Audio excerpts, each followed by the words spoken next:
नमस्कार, आप देख रहे हैं एमपी न्यूज़। मैं हूं पूजा रघुवीर आपके साथ। न्यूज़ रूम में बात करेंगे एमपी की कुछ बड़ी महत्वपूर्ण खबरों की। बात करेंगे मध्य प्रदेश में गांव वाले मुखिया इन दिनों परेशान हैं।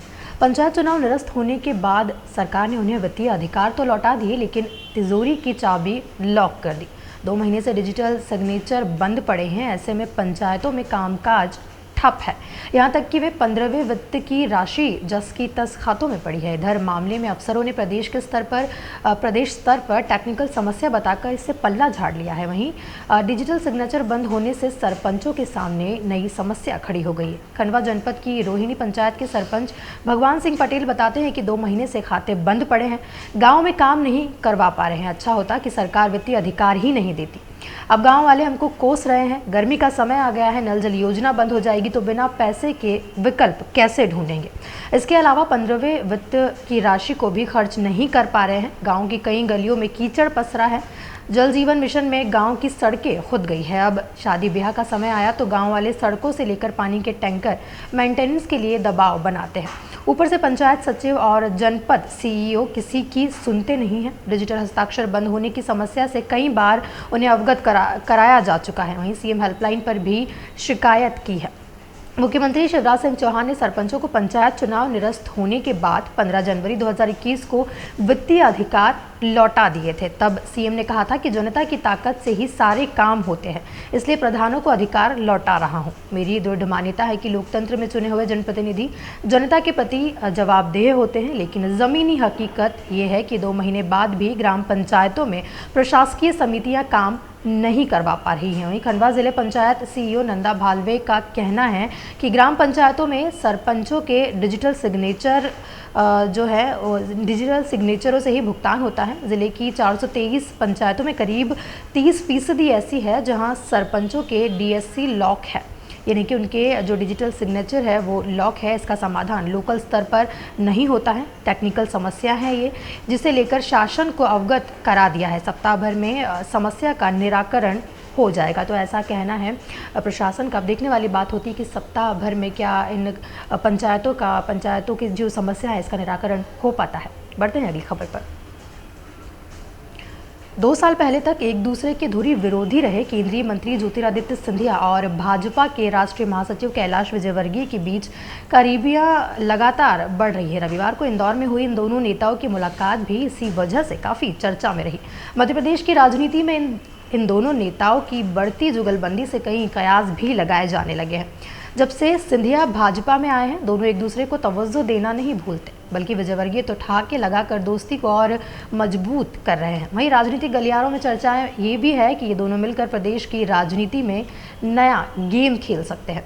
इन दोनों दिग्गजों की ये मुलाकात इंदौर के सायाजी होटल में डिविजनल क्रिकेट एसोसिएशन IDCA के सम्मान समारोह में हुई, जिसमें टीम इंडिया में जगह बनाने वाले इंदौर के क्रिकेटर वेंकटेश अय्यर और आवेश खान का सम्मान किया जाना था। हालांकि वे नहीं आ सके। वहीं कार्यक्रम से पूर्व दोनों नेता हॉल में एक सोफे पर बैठकर काफ़ी देर तक बात करते रहे। फिर कुछ ही देर के बाद सिंधिया के कट्टर समर्थक मंत्री तुलसी सिलावट व विजयवर्गीय के खास विधायक रमेश मेंदोला भी पहुंचे। बस यहीं से नए समीकरण को लेकर अब हलचलें भी तेज हो गई है। बढ़ते हैं अगली खबर की ओर।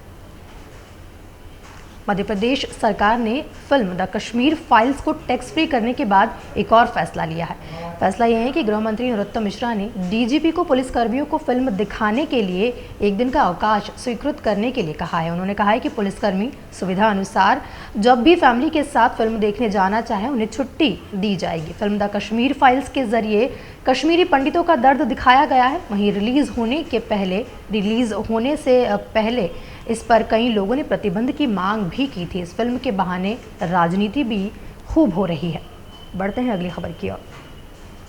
इंदौर से गोंदिया के लिए रविवार को इंदौर गोंदिया हैदराबाद का मुख्यमंत्री शिवराज सिंह चौहान ने वर्चुअली शुभारंभ किया। इस अवसर पर रेडिसन होटल में आयोजित कार्यक्रम में केंद्रीय मंत्री ज्योतिरादित्य सिंधिया, सांसद शंकर लालवानी, मंत्री तुलसी सिलावट, विधायक मालिनी गौड़, विधायक रमेश मेंदोला, आकाश विजयवर्गीय, महेंद्र हाडिया उपस्थित रहे।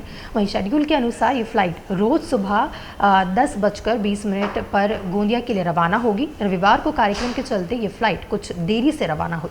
फ्लाइट का संचालन फ्लाईबिग एयरलाइंस द्वारा किया जा रहा है। वहीं गोंदिया से इंदौर के लिए यह फ्लाइट 14 मार्च को यानी कि आज से शुरू होगी। ये फ्लाइट गोंदिया से हैदराबाद जाएगी। ये फ्लाइट शुरू होने से यात्रियों को अब हैदराबाद के लिए कनेक्टिविटी फ्लाइट भी मिलेगी।